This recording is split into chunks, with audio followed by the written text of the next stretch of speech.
So growing up in Liberia, West Africa, life was not always easy. We were poor.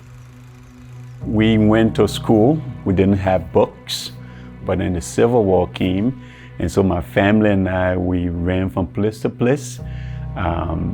It was hard. I went to Liberia in 1999 on a short-term medical mission to a hospital, and Martin was living there with his brother-in-law. And so when I left Liberia, I asked, is there something I could do for you?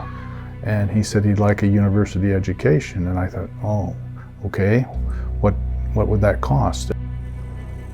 After I got home, I was walking, praying, praising, and God spoke to me, and the words were, bring Martin here. He can live in the basement with your sons and go to college here.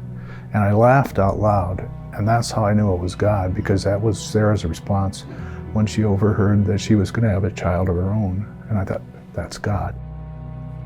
I could not imagine or just fathom like that this is happening. And I am flying coming to the United States. It made me to ask God, why me? Why me when others are there in Liberia that needing opportunities like this? And the voice came to me saying, it is not about you. It is about going back home to help and help them with what you're gonna learn through education, through Bible teaching church, through healthcare. So when I came to the United States, I lived with my sponsor mom and dad and went to college, and I became a physician assistant, and I met my wife, Stephanie.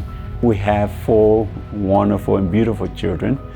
So currently we are living in Rapid City, South Dakota, and I'm working as a physician assistant in the cardiology department at Monument Health. So in 2005, the summer 2005, I incorporated Bridges of Hope. They surveyed the land and they laid out the ground for the first school. We had 12 classrooms and there were 200 kids in school. And now there's over 400.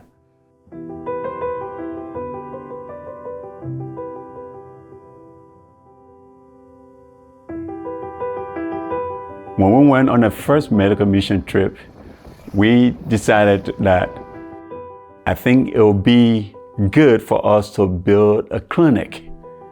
So we're bringing medical professionals, but also lay people to know how we can heal the whole person and create a facility that functions well, not only as a medical clinic, but really as a church. People are coming in line, just flooding to get just little help.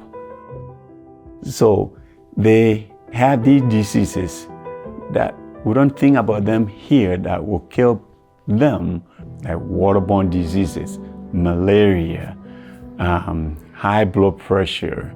People are struggling and dying from those things.